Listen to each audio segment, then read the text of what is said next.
우선 지난주에 이제 서울중앙지검장부터 시작해서 뭐 외교부 장관, 안보실장, 정책실장, 주말 사이 인사들 요 인사에 대해서 점수부터 좀 주고 시작을 하죠. 허 소장님 몇 점 주시겠습니까? 저는 뭐 거의 역시 95점 이상 드리고 싶어요. 역시 이준석 위원장? 저는 지난주에는 이제 취임 첫 주차에 대해서 95점 가까이 줬는데 아주 높게 주셨죠. 네, 이번에는 조금 낮추겠습니다. 90점 정도로 주겠습니다. 낮아진 이유는? 사실 저는 인물들의 면면을 보면요. 각자 의미가 있는 인물들을 인사에 선임했다라는 생각이 들긴 드는데 예. 그 과정 중에서 이제 콕 집어서 얘기하자면 강경화 외무장관 지명자 같은 경우에는 예. 문 대통령이 말했던 인사 원칙을 일부분 깼거든요. 그 말은 뭐냐면 뭐 여러 가지 위장전입 문제라든지 이런 그렇죠. 것들. 그 문 대통령이 특히 그 후보자 시절에 거명했던 5대 어떤 이런 원칙에서 못 맞는 부분이 있음에도 불구하고 능력 위주 인사를 이제 한 것인데. 네. 글쎄요. 그러면 뭐 저는 그게 뭐 나쁘다 본다기보다는 원칙이 한번 깨졌다는 측면에서 앞으로 깨졌다. 청문회가 생각과는 다르게 뭐 순탄하지 않을 수도 있다라는 생각하게 되는 게 그래. 박근혜 정부 되짚어서 4년 전에 생각해 보면은 예. 그때도 뭐 딱히 법으로 문제되는 건 아니었는데 예를 들어 뭐 김종훈 미래부 장관 내정자 같은 경우에 본인이 미국 국적을 가졌던 것이 문제돼 가지고 낙마하기도 하고 그때부터 많이 꼬이기 시작했거든요. 그러니까 저는 원칙을 깼다는 점에서 예. 외교장관. 그러니까 얼마나 이게 원칙을 깨는 게 정부 입장에서 부담이스러웠으면은 뭐 자진 신고를 했겠습니까? 먼저 말을 했어요. 발표를 했어요. 위장 전입했습니다. 한 거 알고 있습니다라고. 네, 근데 그 국민 정서상 자진 신고를 한다고 해서 이게 또 그러면 지금까지 그것 때문에 낙마한 수많은 인사들과 형평을 따져봤을 때 자진 신고한다고 용서가 될 것이냐? 뭐 용서라기보다 넘어가는 문제냐 순탄하게. 5대 원칙이 뭐였냐면 병역, 네. 부동산 투기, 세금 탈루, 위장 전입, 논문 표절. 네. 이런 인사들은 고위직에서 배제하겠습니다. 이게 공약이었거든요. 허 소장님. 맞습니다. 그게 이제 깨진 거라서. 과거에 우리 이런 표현도 있지 않습니까? 뭐 자수하여 강명차차. 있죠. 그 이제 뭐 자진 신고, 자진 뭐 이렇게 어쨌든 자수를 한 거 아닙니까? 예, 예. 근데 이제 위장 전입도 뭐 질이 여러 가지예요. 근데 이 위장 전입은 뭐 부동산 투기를 위한 그런 위장 전입은 아니고 미국에 있던 딸이 한국 들어오면서 이제 어디로 보낼 건가 해서 친척집에. 본인의 모교 쪽으로 보내고 싶어서 네. 친척집에 위장 전입했다. 예, 그래서 이제 뭐 일견 뭐 물론 그것도 당연히 뭐 비난의 대상은 받아야 되는 것이고 또 비판받아야 마땅함에도 불구하고 또 이렇게 자진해서 고백함으로써 국민들의 어느 정도의 양해는 있지 않을까 그런 기대감을 좀 갖고 있습니다. 이건 또 지켜봐야겠어요. 원칙을 깼다. 하지만 과거 위장 전입과는 조금 다르지 않느냐. 여러분의 평가는 하여튼 기대해보기로 하고 상한가부터 가보죠. 상한가. 허 소장님. 예, 지금 뭐 방금 말씀하신 것처럼 인사 태풍이 몰아치고 있는데요. 예. 뭐 너무나 이제 많은 훌륭한 인물들이 나오고 있지만 대개의 특징이 보면 스토리가 다 있는 인물들을 그렇더라고요. 주요 직책에 지금 앉히고 있는데 그 중에서도 이제 좀 눈여겨볼 사람이 장하성 정책실장이 아닌가. 장하성 청와대 정책실장, 장하성 교수, 이준석 위원장 상한가. 저는 이제 윤석열 중앙지검장 또는 이제 검찰 조직. 제가 또는이라고 한 이유는 뭐냐면은 예. 둘 중에 누가 상한가가 될지 모르겠어요. 잠깐만. 윤석열 서울중앙지검장하고 검찰 조직이라면 지금으로 보면은 약간 상반된 느낌인데. 왜냐면 윤석열 지검장이 일종의 팽을 당했다가 이번에 다시 쓰이면서 뭔가 개혁을 하지 않겠느냐 기대하고 이게 있는 거잖아요. 전쟁에 공격하는 쪽이 항상 이기는 건 아니거든요.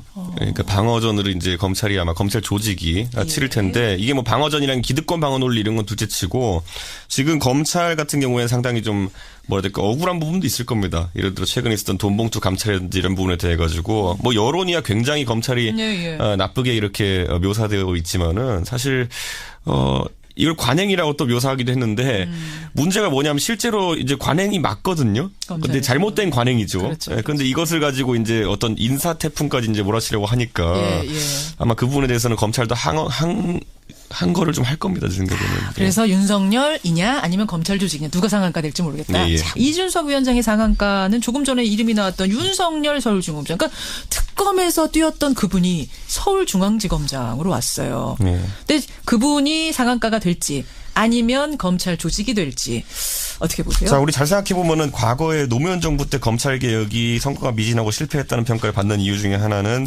어떻게 보면 조직 외의 인사를 들여와서 조직을 개혁하려고 했던 것에 문제가 있었거든요. 강금실 법무부 장관. 강금실 법무부 장관이 뭐 다 뛰어난 능력 갖고 있겠지만 조직 논리를 돌파하지 못했기 때문에 그런 벽을 못 넘었어요. 이런 일이 있었는데 윤석열 지검장 같은 경우는 특수한 케이스입니다. 조직 내의 인사였다가 약간 이렇게 표현하는 것지만 약간 외부적인 성격도 띠고 있고 외부자적인 성격도 띠고 있고 그런 인사인데 저는 이번에 검찰 조직을 문재인 정부가 처음에 제어하는 빼어드는 칼이 돈봉투 문제라는 것에 대해서 약간은 우려를 하게 됩니다. 왜요?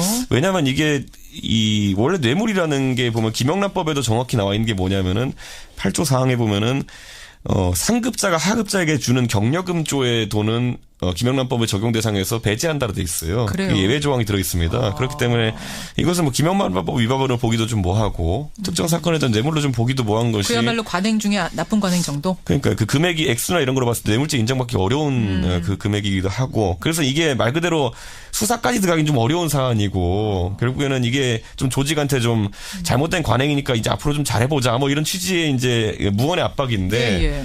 문제는 이게 딱 어느 지점에 해당하냐면은 글쎄요. 예전에 보면은 박근혜 정부에서 기강 잡겠다고 공직 기강 잡겠다고 이제 뭐 성완종 리스트 들고 이제 뭐 나섰다고 오히려 이완구 총리만 잡히고 뭐 이런 것처럼 이번에 빼든 칼이 과연 우병우를 관통할 수 있을 것인가? 저는 지금 이게 나온 이유가 뭐냐면요. 결국에는 우병우 수석을 잡으려고 했는데 예. 우병우 수석이 워낙 주도면밀한 사람이기 때문에 뭐 증거 인멸이든지 아니면 자기가 준비를 철저히 했든지 간에 안 잡히는 거예요. 그러니까 처음에는 법인 차량 갖고 잡으려고 그랬죠. 네, 그랬죠. 네. 그 다음에 나온 것들 보면 뭐 특검이 가가지고 우리가 밥은 다 해놨으니까 이게 전자레인지 돌리기만 하면 밥이 될 거다. 그냥 검찰한테 넘겨줬는데. 검찰 넘겨줬는데 구속이 안 못 됐잖아요. 잡았어요. 안 됐잖아요. 그러니까 이번에는 또 그럼 우병우 사단이라고 불리는 사람들의 어떤 이런 만찬? 관행적인 돈봉투를 가지고 이제 이걸 잡으려고 한다는 것이 사실 쉽지는 않은 거거든요. 그러니까 오히려 저는 약간 걱정되는 게 뭐냐면은 이 이면에는 실제로는 그럼 우병우 수석이나 아니면 그 사단을 잡을 수 있는 수단 자체가 없다는 것을 좀 증명하는 거 아니냐라는 생각이 들어서 약간 이 검찰 개혁이 오히려 보이는 것과는 다르게 어려운 지금 거 아니냐. 그러니까 사실 검찰 조직을 잡으려면 이 사람들이 얼마나 논리적이고 또 조직 방어 논리가 치밀한 사람들입니까? 그럼요. 거기에 대해서 관행적으로 돈봉투 50만 원, 100만 원 주고받는 걸 갖고 이 조직을 뭐 어떻게 개혁할 수 있느냐라고 했을 때는 회의적이다. 좀 약간 빼든 칼이 이것도 빵칼이다라는 생각이 드는 겁니다. 저는 이게.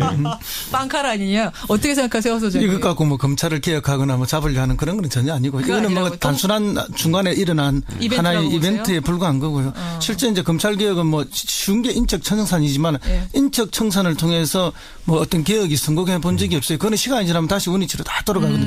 문제는 제도적 개혁이 분명하게 돼야 되는데 이 정부에서 하고자 하는 제도적 개혁은 뭐 이미 국민들이 잘 아시다시피 공수처라든지 그다음에 뭐 검경수사권 분리라든지 이런 것들이 대표적인 거거든요. 이제 그걸 통해서 제도 개선을 통해서 국민의 검찰로 거듭나게 하는 것이지 뭐 이걸 통해서 뭐 사람 몇 사람을 어떻게 해서 어떻게 한다 그거는 뭐 전혀 아니고요. 다만 이거는 이제 그 초기 하나의 계기일 뿐이고 결국 뭐 그런 윤석열 검사가 지검장이 되니까 지금 검찰 내부에 반발이 있지 않느냐 이렇게 하는데 그 반발은 지금 흔히 뭐 3, 40명으로 되는 고위 간부들에만 있고 윤석열 검사가 23기인데 그 이하는 지금 어떻게 없어요? 제가 볼 때는 지금 뭐 오늘 출근해서 아침에 검찰청 화장실에 가득 차 있을걸요. 뭐 왜요? 검사들이 화장실 가서 막 웃는다고. 좋아가지고 잘 그렇죠. 됐다고. 일선 검사들이야 뭐 이번에 그래 우에 쭉 엎어서 나가주면 다 승진해야 될 건데. 승진 줄줄이 할 텐데. 저는 이번에 그래서 5기 수납하기 했습니다. 저는 제가 이번에 인사들을 보면서요. 아까 제가 살짝 운을 띄웠는데 김상조 교수 영입한 것이랑 그리고 윤석열 지검장 임명한 걸 보면서 이 둘이 그럼 공통적으로 지금 가지고 있는 과제가 뭘까 생각했을 때 뭐예요? 결국 박근혜 대통령 뇌물죄 입증에 대한 부분 그거를 잘 처리하자라는 의미가 아주 강조된 인사라 보고요. 왜냐하면 이 둘 다 그 실무자들 아닙니까? 아까 제가 말했듯이 한 분은 논리를 제공했고 한 분은 실제 파트너였네요. 수사를 담당했기 때문에 윤석열 지검장에게 주어진 미션은 이 수사 과정에서 어쨌든 철저하게 수사가 이루어지도록 해라 정도의 아주 국지적인 미션이고 오히려 제가 봤을 때는 검찰 개혁 담당자는 여기가 아닐 것이다. 컨트롤 타워가. 윤석열 지검장이 그쪽을 신경 쓰기보다는 오히려 내부를 좀 다독이는 역할을 하지 않을까. 그러면 누구? 그거야말로 이제 조국 수석의 역할에 달린 것이 아닌가라는 생각하게 됩니다. 오늘 인선 얘기하다 보니까 하한가 못할 것 같아요. 하한가 다음 주에 해야 되는 거 아닌가 모르겠는데. 근데 누군지라도 좀 들어보죠.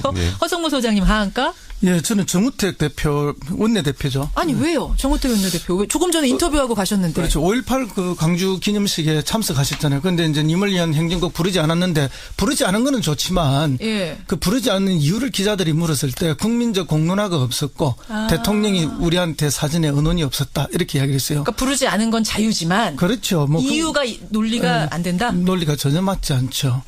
왜냐하면 국민적 공론화라는 게 뭐 딴 게 있습니까? 그러면 그때 재창이 관례적으로 잘 잘 되어왔던 걸 합창으로 바꿀 때 그때는 어떤 국민적 공론화가 있었죠.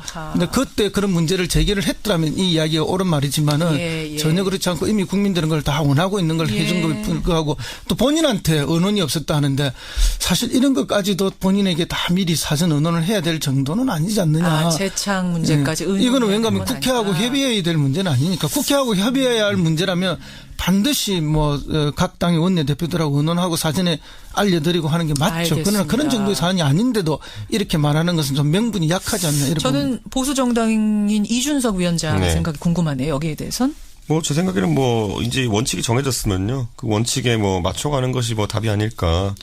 저는 이번 선거에 대통령 선거라는 것이 한번 치러지고 나면은 이런 것들에 대한 국민적인 어떤 판단도 이루어졌다고 좀 보는 편이거든요. 선거를 통해서. 그리고 이런 어떤 문재인 대통령이 좀 긴급 조치 성격의 지시 사항으로 이렇게 하긴 했지만은 그래도 큰 국민적 반발이 적었다는 점에 있어가지고 자유한국당도 너무 민감하게 반응할 필요는 없다라는 생각을 하게 되어 있고 이제 아마 자유한국당에서는 대변인 명의로 무슨 북한군 개입설이니 이런 것도 이제 검증하자라고 나서는데. 그랬어요. 예, 사실 그런데 그거는 학계에서 해가지고 할 일이지. 지금 갑자기 어디 글 하나 읽고 그걸 갖고. 검증하자. 공당이 검증하자고 나설 진짜 이런. 북한군이 개입했는지 검증하자. 그 부분도. 그런 상황은 아니라고 보기 때문에. 사실은 그 부분도 그때 80년 당시에 군사 정권들이 군사 독재 그룹들이 신군부가 만들어낸 가짜뉴스 아닙니까? 오히려 강주 시민을 폐마하고 광주 5.18 민주화 정신을 오히려 이제 오염시키기 위해서 그렇게 한 건데 그 가짜 뉴스를 지금 40년이 다 돼가는데도 아직도 확대 재생산하고 퍼뜨리고 믿고 있다는 게 이게 정말 공당에서 있을 수 없는 일을 하는 것이 아니냐. 5.18 예를 들어 5.18 소위 말하는 보수주의에서 5.18 폭동설이라든지 이런 안 좋은 식의 묘사를 검색하면은 나오는 인터넷에 검색하면 나오는 사이트가 딱 한 군데밖에 없어요. 어디예요? 그러니까 일간 베스트 저장소인데 그러니까 아주 특정 진영에서의 좀 몰려있는 사람들이 주장하는 이론을 가지고 공당이 이렇게 받아가지고 이 당이 이렇게 얘기한다는 거는 좀 이해가 안 가는 부분이긴 합니다. 알겠습니다. 자, 하한가, 이준석 위원장의 하한가까지만 들어야겠네요. 뭡니까? 저는 이제 친박입니다, 이제. 친박이 왜 하한가로 뽑혔는지는 정우택 원내대표와의 인터뷰를 통해서 여러분들도 다 이해하셨을 거예요. 심지어 홍준표 추대론이 나오는 정도까지면요. 그러니까요. 제 생각에는 지난번에 제가 조원진 후보 0.1%도 엮어서 얘기를 한번 한 적이 있는데 이제 거기에 기대서 표를 얻으려고 하는 정치인이 없을 겁니다. 제가 봤을 때는. 친박이라는 것에 기대서? 그러니까 지금까지도 그렇게 뭐라고 해야 될까요? 최순실 사태 국면에서 보면은 진심으로 친박이었던 사람이 있나 싶을 정도로 이제 좀 국면이 가긴 했지만은. 요거 하나만 그럼 확인할게요. 친박이 사라질 거라고 보십니까? 역사 속에서? 저는 박근혜 대통령의 사법 처리 결과에 따라서 조금은 이제 대구 경북 지역에서 특수하게 이제 다를 수 있다 보는데 전반적으로는 이제 좀 그 후광에 기대려고 하진 않을 겁니다. 하성우 소장님도? 저는 여전히 대구 경북에서는 오히려 더 신화화되어서 살아남을 거라 봅니다. 좁지만 더 강하게? 그렇군요. 자, 이렇게 오늘 뉴스닥 보드엔 상한가 보드엔 장하성, 윤석열 또는 검찰 조직, 하한가 보드엔 정우택, 친박 올리면서 두 분과 인사 나누죠. 다음 주에도 신발 제대로 신고 오시고. 고생하셨습니다. 깨진 거라서. 과거에 우리 이런 표현도 있지 않습니까? 자수하여 강명차차. 있죠. 이제 자진 신고, 이렇게 어쨌든 자수를 한 거 아닙니까? 근데 이제 위장전입도 질이 여러 가지예요. 근데 이 위장전입은 부동산 투기를 위한 그런 위장전입은 아니고 미국에 있던 딸이 한국 들어오면서 이제 어디로 보낼 건가 해서 친척집에. 본인의 모교 쪽으로 보내고 싶어서 친척집에 위장전입했다. 그래서 이제 일견 물론 그것도 당연히 비난의 대상은 받아야 되는 것이고 또 비판받아야 마땅함에도 불구하고 또 이렇게 자진해서 고백함으로써 국민들의 어느 정도의 양해는 있지 않을까 그런 기대감은 좀 갖고 있습니다. 이건 또 지켜봐야겠어요. 원칙을 깼다. 하지만 과거 위장전입과 조금 다르지 않느냐. 여러분의 평가는 하여튼 기대해보기로 하고 상한가부터 가보죠. 상한가. 허 소장님. 예, 지금 방금 말씀하신 것처럼 인사 태풍이 몰아치고 있는데요. 너무나 이제 많은 훌륭한 인물들이 나오고 있지만 대개의 특징이 보면 스토리가 다 있는. 관행이 맞거든요. 그런데 잘못된 관행이죠. 그렇죠. 그런데 이것을 가지고 이제 어떤 인사 태풍까지 이제 몰아치려고 하니까 아마 그 부분에 대해서는 검찰도 한 거를 좀 할 겁니다, 제 생각에는. 그래서 윤석열이냐 아니면 검찰 조직이냐 누가 상한가 될지 모르겠다. 자, 이준석 위원장의 상한가는 조금 전에 이름이 나왔던 윤석열 서울중앙지검장. 그러니까 특검에서 뛰었던 그분이 서울중앙지검장으로 왔어요. 근데 그분이 상한가가 될지 아니면 검찰 조직이 될지 어떻게 보세요? 자, 우리 잘 생각해 보면은 과거에 노무현 정부 때 검찰 개혁이 성과가 미진하고 실패했다는 평가를 받는 이유 중에 하나는 예. 어떻게 보면 조직 외의 인사를 들여와서 조직을 개혁하려고 했던 것에 문제가 있었거든요. 강금실 법무부 장관. 네, 강금실 법무부 장관이 뭐 다 뛰어난 능력 갖고 있겠지만 조직 논리를 돌파하지 못했기 그렇죠. 때문에 그런 벽을 못 넘었어요. 이런 일이 있었는데 윤석열 지검장 같은 경우는 특수한 케이스입니다. 조직 내의 인사였다가 약간 이렇게 표현하는 것지만 약간 외부적인 성격도 띠고 있고 외부자적인 성격도 띠고 있고. 우선 지난주에 이제 서울중앙지검장부터 시작해서 뭐 외교부 장관, 안보실장, 정책실장, 주말 사이 인사들. 요 인사에 대해서 점수부터 좀 주고 시작을 하죠. 허 소장님 몇 점 주시겠습니까? 저는 뭐 거의 역시 95점 이상 드리고 싶어요. 역시 이준석 위원장? 저는 지난주에는 이제 취임 첫 주차에 대해서 95점 가까이 줬는데 아주 높게 주셨죠. 네, 뭐 이번에는 조금 낮추겠습니다. 90점 정도로 주겠습니다. 낮아진 이유는? 사실 저는 인물들의 면면을 보면요. 각자 의미가 있는 인물들을 인사에 선임했다라는 생각이 들긴 드는데 예. 그 과정 중에서 이제 콕 집어서 얘기하자면 강경화 외무장관 지명자 같은 경우에는 문 대통령이 말했던 인사 원칙을 일부분 깼거든요. 그 말은 뭐냐면 뭐 여러 가지 위장전입 문제라든지 이런 것들. 그 문 대통령이 특히 그 후보자 시절에 거명했던 5대 어떤 이런 원칙에서 못 맞는 부분이 있음에도 불구하고 능력 위주 인사를 이제 한 것인데. 네. 글쎄요. 그러면 뭐. 인물들을 그렇더라고요. 주요직책에 이제 만지고 있는데 그 중에서도 이제 좀 눈여겨볼 사람이 장하성 정책실장이 아닌가. 장하성 청와대 정책실장, 장하성 교수, 이준석 위원장 상한가? 저는 이제 윤석열 중앙지검장 또는 이제 검찰 조직. 제가 또는이라고 한 이유는 뭐냐면은 둘 중에 누가 상한가가 될지 모르겠어요. 잠깐만. 윤석열 서울중앙지검장하고 검찰 조직이라면 지금으로 보면은 약간 상반된 느낌인데. 왜냐면 윤석열 지검장이 일종의 팽을 당했다가 이번에 다시 쓰이면서 뭔가 개혁을 하지 않겠느냐 기대하고 그러니까 있는 거잖아요. 전쟁에 공격하는 쪽이 항상 이기는 건 아니거든요.